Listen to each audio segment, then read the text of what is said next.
transfert de capitaux. Explication.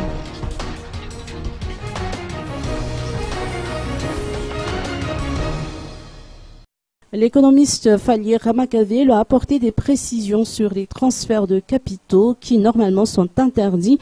Écoutons ses explications.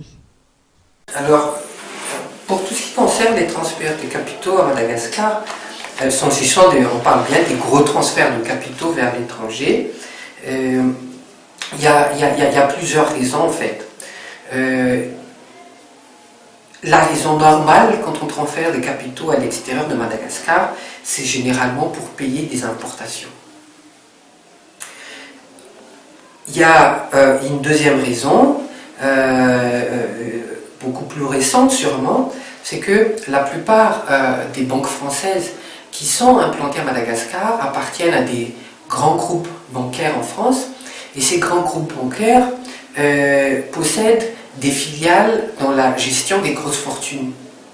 Et ces banques, généralement, dont le métier est de placer l'argent des fortunés dans tous les pays, pas seulement Madagascar, mais de tous les pays, de placer ça sur le marché financier. Et donc, ces personnes-là incitent les gros clients à placer leur argent chez eux pour les placer sur le marché financier. Et donc, il est fort possible que les grosses fortunes malgaches soient incitées par ces groupes, par ces filiales, à placer leur argent chez eux.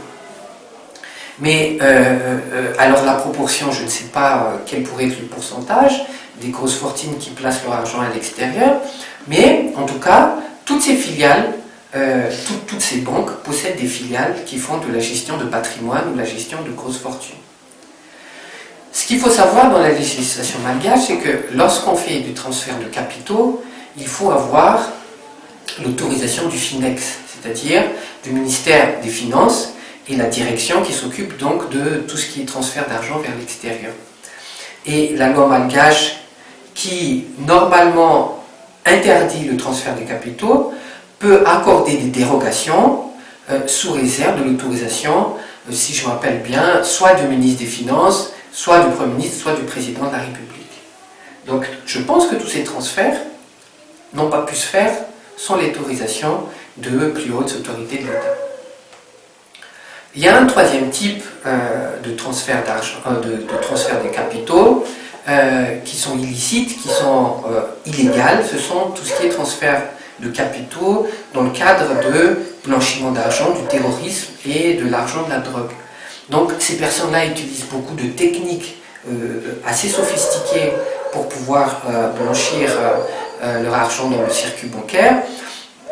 Lorsque les banques sont dans l'obligation de détecter ces trafics, ces mouvements de capitaux, et lorsqu'ils le détectent, ils sont dans l'obligation de le signaler à la SAMIFIN.